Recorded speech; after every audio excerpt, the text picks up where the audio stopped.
In 1942, President Roosevelt established a presidential directive giving African Americans an opportunity to be recruited into the Marine Corps. These African Americans from all states were not sent to the traditional boot camps of Parris Island, South Carolina, and San Diego, California. Instead, African American Marines were segregated, experiencing basic training at Montford Point, a facility at Camp Lejeune, North Carolina. Approximately 20,000 African American Marines received basic training at Montford Point between 1942 and 1949. 20 years after World War II, in the summer of 1965, an enterprising group of Marine veterans residing in Philadelphia, Pennsylvania, formulated and developed plans to hold a national reunion of the Montford Pointers. Among them was the late civil rights leader, attorney Cecil B. Moore. From September 17th through 18th, 1965, over 400 former and active duty Marines representing 17 states attended the reunion held at the Adelphia Hotel in downtown Philadelphia. The great response led to the establishment of the Montford Point Marine Association, a nonprofit veteran organization chartered in Philadelphia. Subsequent chapters were immediately organized in more than 11 additional cities. Today, the association proudly boasts 33 active chapters. We now hear facts and testimony from original Montford Point Marines here at the Chicago chapter.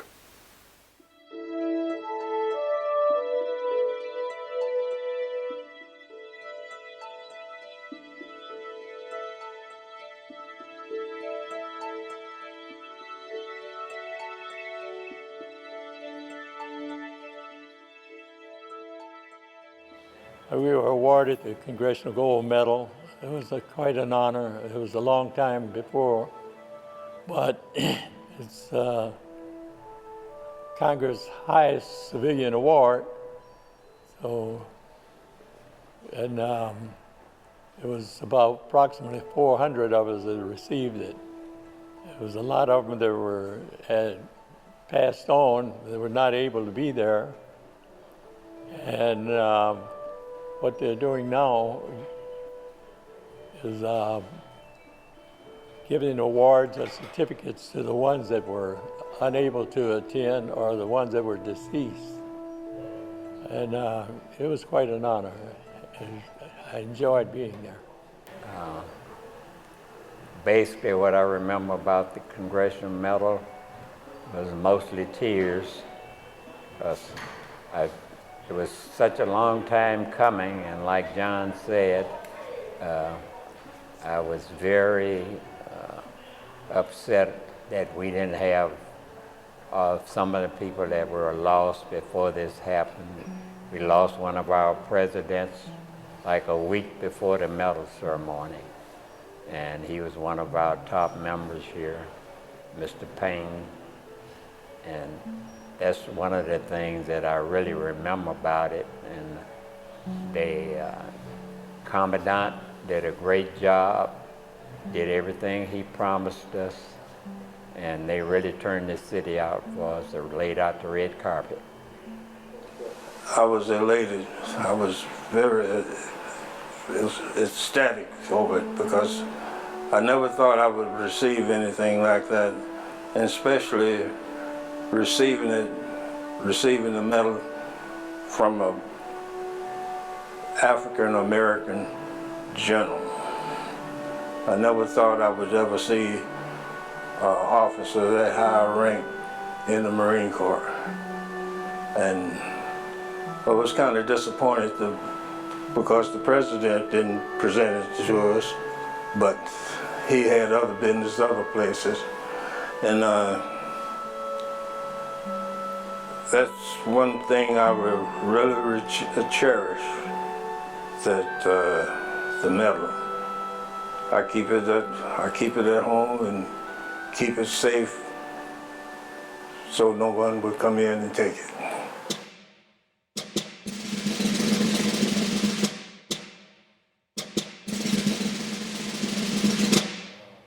My training at Montford Point, I mean, it wasn't no better time. All of it was worse, bad time.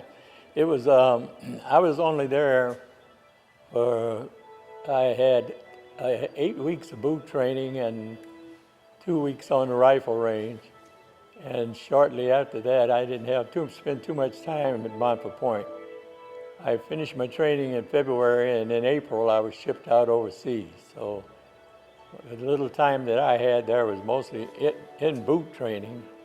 I went on Liberty maybe a couple of times, 2 or 3 times, and it was like everything else throughout the South and throughout the country, segregation. But it was, overall, I mean, my experience in the Marine Corps, boot training and all, it was hard and everything, but it was a good training. I lost 30 pounds doing boot training. Well, I didn't have any good times at Montford Point. In training, there was no good times. The only great thing that happened at Montford Point, I noticed the name on the door in the office there, and the name was very familiar. And I told the corporal that brought me in the building that I think this guy is my cousin. I've never seen him.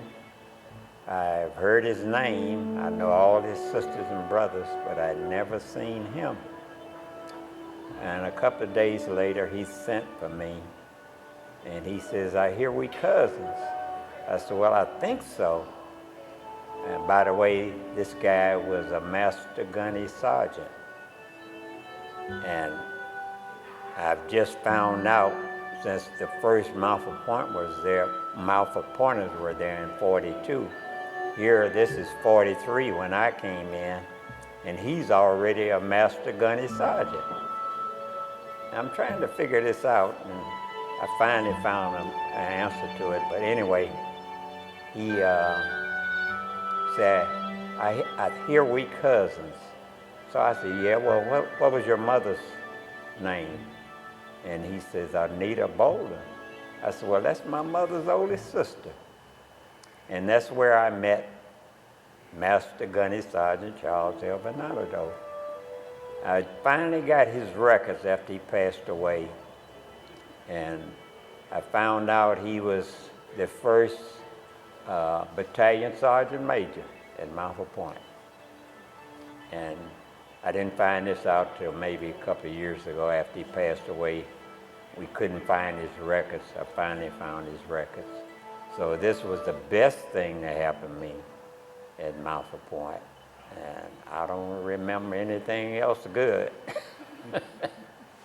I had some good times and some bad times at Montford Point, but I think the good times outweighed the bad times. And although it was, at that particular time, it was segregated, and we really caught, shall I say, holy hell. But I had good times, and my training was rough. I had a rough time in training. I had a real tough drill instructor.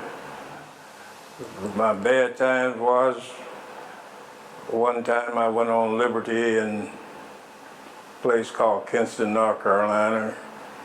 I got into it with one of the white cops there. So they threw me in jail for overnight. And I was banned from Kinston for a while, but I went back. I wasn't scared of them.